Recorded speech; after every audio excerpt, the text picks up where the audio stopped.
Welcome to another episode of Email Breakdowns. It is day 8, and today we're going to look at Tripwire emails. So, this comes from Tripwire magnets from funnels. Emails, of course, are part of funnel. So, what I want to go over is a brief overview of what a funnel looks like and where what we're about to talk about fits in. Okay.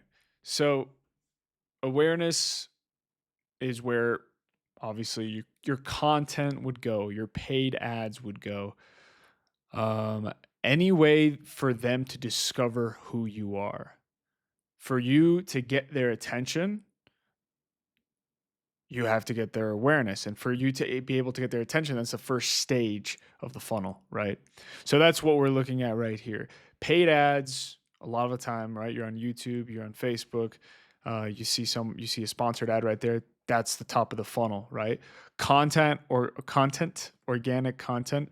This, for example, would be the top of my funnel, right? If someone decides to work with me, they discovered me through this, right? Through my YouTube videos. So that's the top of my funnel, right? Or the awareness stage.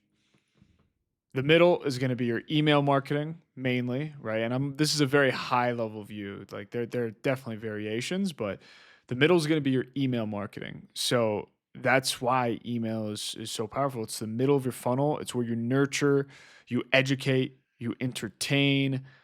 Essentially, you're building a bond with your customers most of the time, right? I mean, you always are, but sometimes the sales process is shorter than others. If it's an e-com brand and they're already kind of warm, you might just be able to push them off the fence with like a nice deal. But if I'm building a list, an email list, which I am, by the way, I'm sending an email, right? Let's say once a week. I'm nurturing my list, and then one day I'm going to be like, "Hey, I have this offer. Here's this offer. Who would like to buy?" And if I solve their problem, then we're talking business, right? They're going to want to buy from someone they know, like, and trust. So that's where this goes in, right? And conversion is the purchase, right? Maybe if you have a sales page, a landing page of some sort where they can make the purchase, that's where it's going to be. So this picture I found also has loyalty and advocacy, which I thought was interesting. You don't really normally see these in the um, you know top of your funnel, or sorry, bottom of your funnel, right? I mean, this is like an added thing, but it makes total sense, right? They become more loyal.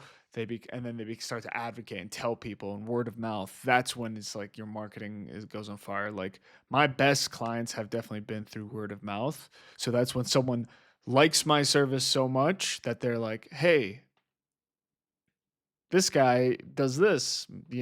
Omar does that service. Why don't you go to him? He did a fine job, right?" So advocacy is huge, but that's not normally part of the funnel. Okay. So that I wanted to go over this real quick before we jump into today's email. And today's email is going to be pretty short.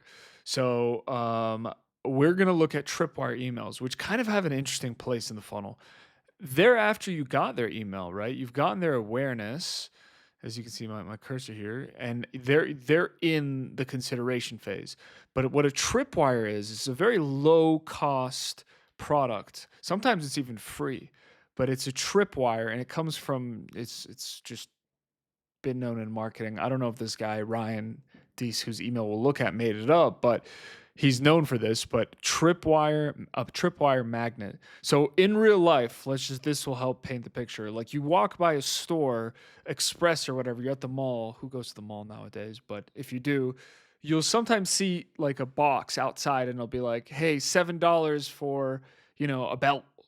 $7 belts today, like something so cheap that you're like, "Oh my God," right? This is essentially their loss leader, if you want to look at it like that, or a tripwire magnet. So it's you trip into their funnel because they have such a killer deal, and so it's so cheap that like the resistance to get in is very little. So that gets you into the purchasing cycle, that part of the funnel, right? And then you can kind of look at this as like someone that continues to go up and down this thing when they buy. It's not just one purchase, right? That's why this is like super high level. So let's look at the email. All right.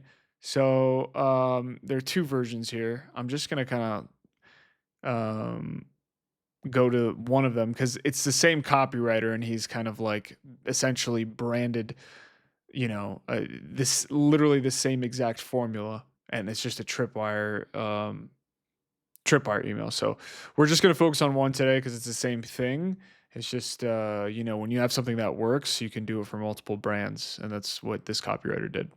And this is from swipe.co, by the way. It's a great website if you're just looking for um, swipes, but also to, for my purposes, break emails down. Okay, so let's look at the subject line. So the headline here is shipping info needed. Your pop lamp is on hold. So this is a little sneaky because they haven't actually made any sort of purchase. They're the guy is just saying, "We're ready to go. This is all you need." And I'm assuming this is free or very cheap, right? It's got to be extremely cheap for you to say this, right? But it's kind of a sneaky way, but it works, right? So we need your pop lamp is on hold. So it's like saying it gives people that double take. It gets their attention. It gets them to be like, "What? Did I order that?" And then they'll go in and they'll be like, this thing, all they need is my shipping and maybe $2 or $3, or maybe it's even free. So what that's going to do is it's going to get them into that funnel, and it's going to, once people are way more likely to buy from you if they buy from you once. Once you get past that initial hump of like, I don't want to part ways with my money, and you show the value enough, even if it's like $2 to $5, you're way more likely to buy. I don't know what the percentage is, but it's high. So yeah, so that's going to get my attention if that shows up in my email. What? My pop-up lamp is on order update.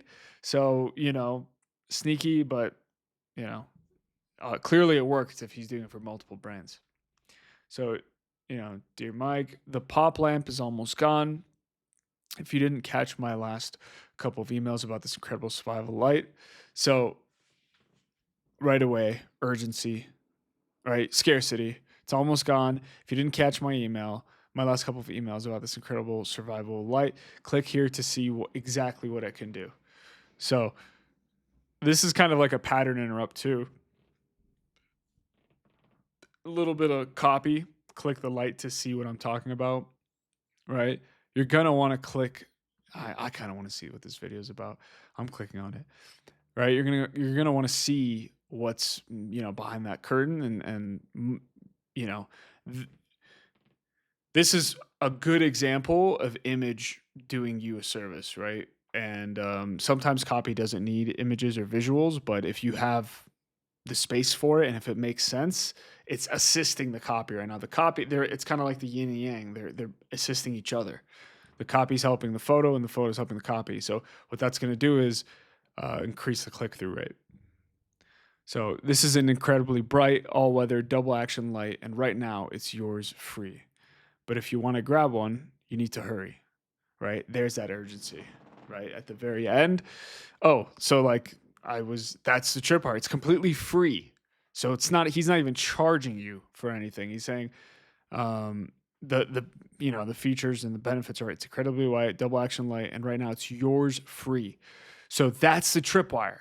That's what he's doing. He's getting people from, they're already in the consideration phase, but he's going to convert them even if it's free in this sense. But then the next time they go in, right? The next time they're back at the consideration phase for something else, they're going to be more likely to buy now because you've went into that psychology and you've essentially hacked it a little bit without using buzzwords here, right?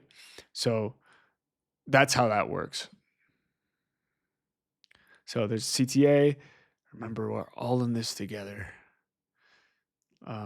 which is like kind of touching on the whole survival life thing. And yeah, so I mean that's today's email is short, but I think it's super helpful when you understand concepts like tripwire magnets and wait, where am I here? Yeah. So tripwire, you can do it for your own funnel, right? Like a tripwire email or uh, a tripwire magnet, or right. So what that would look like is if you run a paid ad and let's say you sell a PDF that has 5 ways to, you solve their problem somehow, right? 5 ways to, 5 gardening tips that help you grow your plants 16 times faster, whatever. Like, and you have the proof that you've done this for years and you have pictures, whatever. You sell it for $7. Boom, you've taken them into the middle of your funnel and you've already like, you've converted them. But what you're doing now is you're going to make the consideration phase a lot easier, because then the next thing is, hey, I have a product for $50. And the one after that is I got something for 100 buckos, and so on and so forth. So that's what a tripwire magnet is. It's the same thing with a tripwire email. Really, the idea of a tripwire is just getting them into your funnel, even if it's free or even if it's like super low cost, right? You have them into into the space where they're more likely to buy from you. So you can do that through email, as we saw today as well. So that's it for today. Shout out to Jason from Copy Chief. He's a homie, and everyone else in there, but he told me that like my copy was hard to read. It was too small in the videos. So I appreciate that. That's why we're like zooming in now, and made my face a little bigger to the side. But I hope everything was easier to see this time around. And yeah, I appreciate all the feedback, guys and girls, and I'll see you soon. Peace.